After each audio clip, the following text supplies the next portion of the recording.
Bom, pessoal, agora nós vamos ver uma aula sobre as características naturais do continente europeu, ou da Europa. O que são características naturais? É tudo aquilo que foi criado pela natureza. Por isso que fala naturais, originários da natureza. Então, quando falamos de características naturais, nós vamos falar de alguns elementos. Esses elementos são relevo, hidrografia, clima e vegetação. São as características que a natureza criou aqui dentro do continente europeu. Então, o continente europeu, ao a gente observar o mapa mundi aqui, a gente percebe que está tudo emendado aqui, né, a Europa com a Ásia. E, na verdade, não existe nenhuma parte de oceano separando o continente europeu do continente asiático.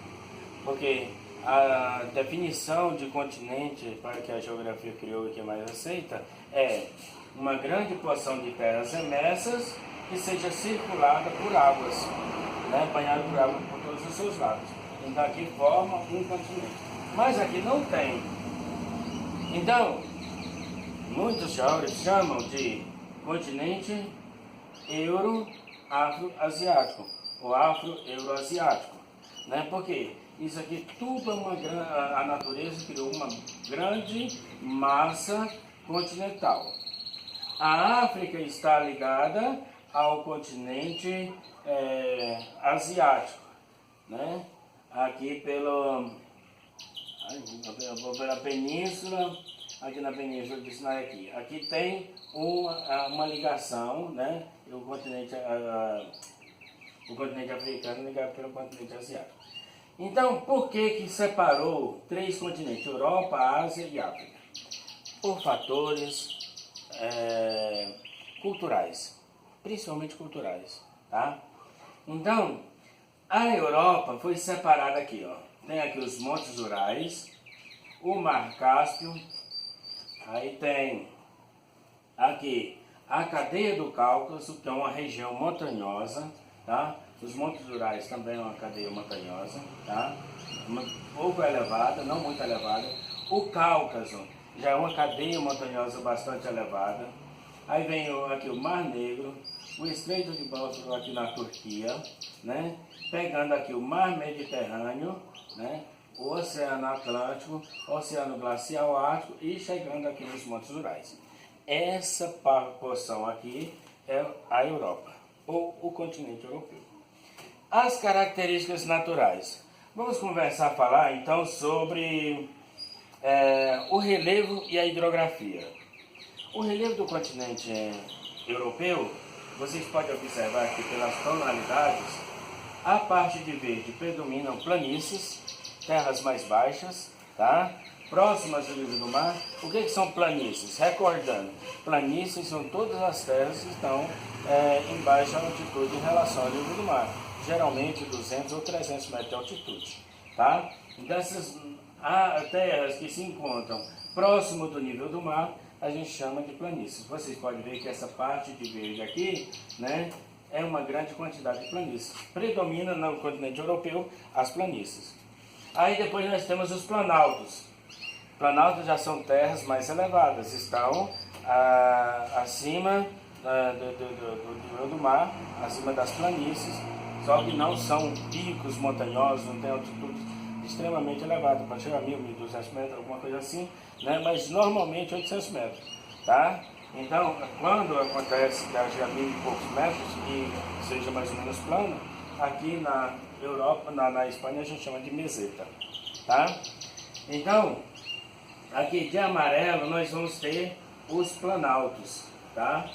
Aqui, ó, tem alguns planaltos que estão contornando aqui algumas partes, né? Os planaltos sempre estão próximos da planície. Tá vendo que vem o verde depois o amarelo? Né? Porque é a elevação do relevo que vai se acentuando. Bom, aí depois vem o laranjado, né? Que são planaltos mais elevados, terras mais elevadas. E por fim nós temos as cadeias montanhosas, né? Aqui nós temos os montes escandinavos, né? Que está aqui na Península Escandinava, que é a Noruega e Suécia. Aqui nós temos o Cáucaso, né? cadeia montanhosa do Cáucaso. Aqui nós vamos ter também a cadeia montanhosa, os Alpes, né, a região dos Alpes, que está aqui também uma região montanhosa. Aqui, sobre o relevo, essas partes mais vermelhas aqui, tonalidades mais escuras, são as partes mais elevadas do relevo europeu. Bom, agora sobre a hidrografia. Onde é que nascem os rios? Onde fica a nascente dos rios, principalmente? Dos maiores rios, ficam onde as nascentes? Você sabe? Não, né? Bom, as nascentes principais situam-se nas partes mais elevadas do relevo. Tá? Então, aqui, ó, nós vamos ter aqui na região dos Alpes, rios que descem rumo ao sentido norte, tá? Eles vão descendo, ó, começam dessa parte elevada e vão se dirigindo para as planícies, chegando no Oceano Atlântico. E temos rios também que vão vir desaguar no mar Mediterrâneo. Essas partes elevadas do relevo a gente chama de divisor de água. Por quê? Tem nascentes que vão para um lado, nascentes que vão para o outro. Então divide as águas, tá? Então aqui nós temos, né, como é uma região de muitas planícies, rios muito navegáveis, aproveitáveis para a navegação, tá? Às vezes quando encontra alguma parte do relevo que não é útil para navegação, como a navegação é muito importante na Europa, eles fizeram um dique para que passassem os navios, tá? Eles fizeram os canais. Mas os rios quase todos são navegáveis. Aqui destacam o rio Volga, Danúbio, Sena, né? São rios muito importantes aqui no abastecimento, são rios do continente europeu. Então, muitas das mercadorias que chegam, que saem do Brasil, que vão ser comercializadas aqui na Europa, elas chegam no porto. O principal porto da Europa é o porto de Amsterdã, né? Que fica aqui na Holanda, tá? Que o nome oficial é Países Baixos, tá? Ah, e para os Países Baixos. A Holanda aqui é o Países Baixos. Então chega aqui nos Países Baixos e daqui vão pelos rios para outros países. Além desses rios, da importância dos rios para a navegação, é também utilizado muito na irrigação, tá? Então, o aproveitamento dos rios. Durante o período da Revolução Industrial, os rios na Europa foram muito poluídos. O rio Tamisa, né, foi extremamente poluído, chegou a ser considerado um rio morto, como o rio Tietê aqui no Brasil. E eles fizeram uma despoluição do rio. Hoje pode-se pescar no rio, tem várias espécies de peixe, vida aquática, vida tranquila. Os rios da Europa, os que foram poluídos, que estavam muito poluídos, eles fizeram um trabalho na década de 90, a partir da década de 90, um trabalho de despoluição e revitalização dos rios, que devolveu vida aos rios, né? A importância da água. É a consciência de um país, de um mundo desenvolvido. A maioria dos países aqui são desenvolvidos. A população desfruta de conhecimento e esses conhecimentos estão a serviço da sociedade e não a serviço do dinheiro. Ao contrário dos países subdesenvolvidos, igual aqui. No Brasil, os governos, né, as empresas, os empresários, todos têm conhecimento da importância da água, da importância da preservação da água, da manutenção de água com boa qualidade, da não poluição dos rios, da despoluição do rio como o Tietê, entre outros, né? E nada se faz porque eles priorizam o dinheiro. O dinheiro está acima de tudo, acima da natureza, acima do ser humano. Aqui na Europa, nos países desenvolvidos, eles já têm um pensamento diferenciado, né? É mais importante preservar a vida, preservar o que se tem, né? Então eles estão fazendo esse sistema de preservação. Então tem muitos rios e são muito bem aproveitados no continente europeu. Bom, agora sobre o clima e a vegetação. Por que eu separei assim? Viu que eu separei? Relevo, depois a hidrografia? Porque a distribuição dos rios é feita de acordo com o relevo, com as formas de relevo. A água vai percorrendo das partes mais altas pelas partes mais baixas e os rios podem ser caudalosos ou agitados, né? Podem ser mansos, tranquilos, podem ser navegáveis ou não, né? Dependendo da forma de relevo, né? Bom, agora eu vou falar do clima e depois da vegetação, porque de acordo com o tipo de clima, nós vamos ter um tipo de vegetação também. Então aqui na parte norte, nós vamos encontrar aqui, bem no extremo norte, a vegetação de tundra, né? A tundra é uma vegetação rasteira que é muito aproveitada assim pelos animais herbívoros, como as renas, por exemplo. Ela ocorre apenas em um pequeno período do ano, 3, 4 meses.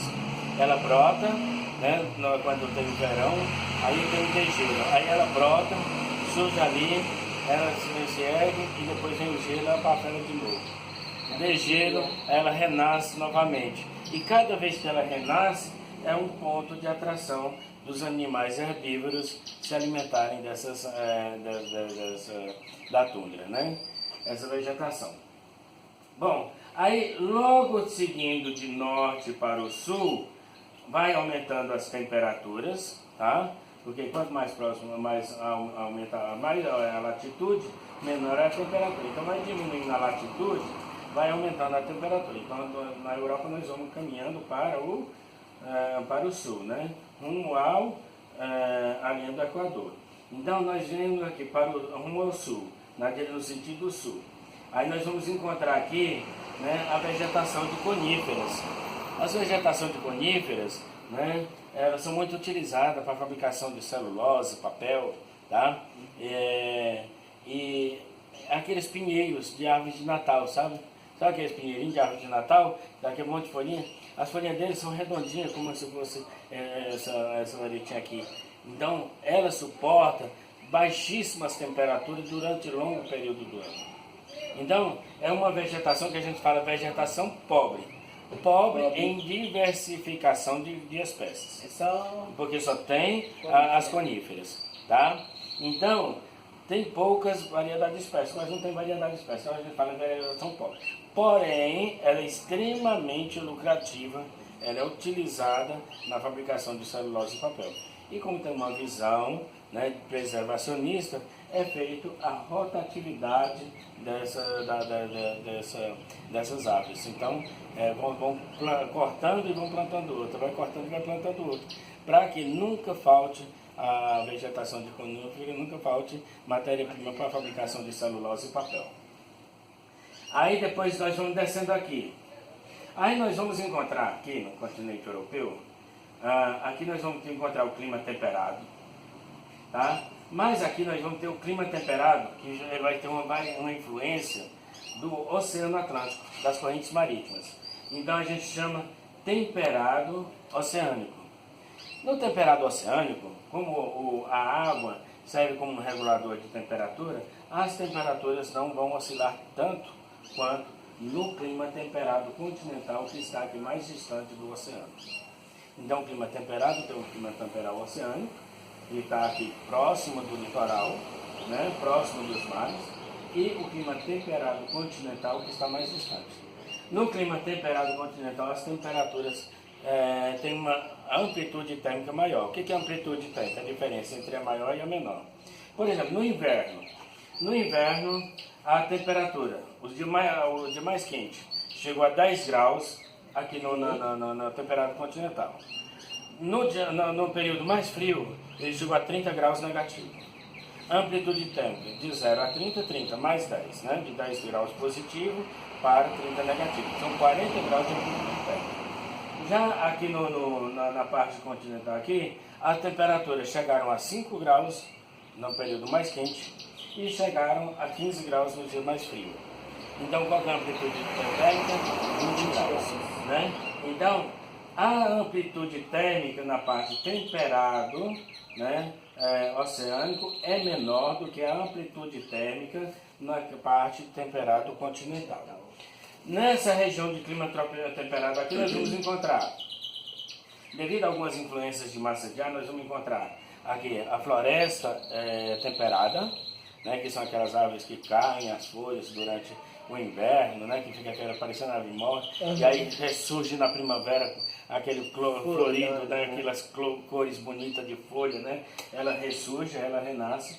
Nós vamos ter nas partes menos úmidas, né, as estepes. Estepes já são vegetação mais rasteira, quase semelhante às dos desertos, sabe? São árvores mais baixas, às vezes pinhentas, uma vegetação mais rala, tá? De acordo com a variação das correntes de ar úmida, né? Então a umidade às vezes é menor, nós vamos encontrar as estepes. Aqui, na região alta de altitude, nós vamos encontrar a vegetação de altitude. Por que vegetação de altitude? Porque a vegetação, conforme ela vai subindo, então aqui na base ela pode ter floresta, aqui árvores de arbustos, aqui arbustos rasteiros, aqui gramíneas, aqui pode ter ausência de vegetação. Então, conforme vai aumentando, vai aumentando a altitude, vai diminuindo o porte da vegetação. Aí a gente chama vegetação de altitude. E aqui, próximo do mar Mediterrâneo, aqui na faixa litorânea, nós vamos encontrar o clima mediterrâneo e a vegetação mediterrânea. Tá? A vegetação mediterrânea são de arbustos, árvores não muito altas, e uma das principais árvores que a gente conhece, a oliveira, né? A região das azeitonas, né? Então, ela se situa aqui nessa região, que é a região das azeitonas. Tá? Então, esse clima mediterrâneo, ele já não é tão frio mais, tá? As temperaturas já não oscilam tanto quanto no clima temperado, tá? E o clima de altitude, na baixa altitude, próximo da base da montanha, o clima é e conforme vai aumentando a altitude, você vai se distanciando, a temperatura vai diminuindo, tá? Quanto maior a altitude, menor é a temperatura, tá? Então, quanto mais alto vai se elevando a montanha, mais frio vai ficando. Então, aqui, normal ter gelo em grande parte do ano, tá? Nas regiões montanhosas. Daí também a variação daquela vegetação que eu falei. Bom, de características naturais da Europa, o basicão é isso aí. Depois, só se a gente fosse estudar, né, fizer uma regionalização da Europa para estudar cada uma dessas partes, mas que no caso aqui do 9º ano, eu acho que ainda não seria necessário, tá? Compreendeu? Dúvidas, pergunta? Qual é o maior rio que mais utiliza aí na Europa? Olha, tem os rios Volga, Danúbio, que são os mais importantes. O Sena, né? Eles são os mais importantes. Se eu não me engano, o Volga e o Danúbio são os mais importantes. Volga, tá? E Danúbio? Volga e Danúbio. Qual é a maior vegetação? Qual é a mais predominante? A predominante é a vegetação temperada, continental? A parte temperada. E a continental tem mais, né? Porque aqui a litorânea, embora que o relevo, observa o tanto que o relevo europeu é recortado, olha, o tanto de recortes, né? Então, como é muito recortado, essa interferência do oceano, ela penetra mais para a parte interior do continente. Então, há uma influência maior, mas ela não chega a ser tanto. Predomina a parte continental. E o clima? O clima temperado, continental. E a vegetação? E a floresta temperada. Tá? Isso. Mais alguma pergunta? Não? Tranquilo? Então tá bom. Até a próxima aula.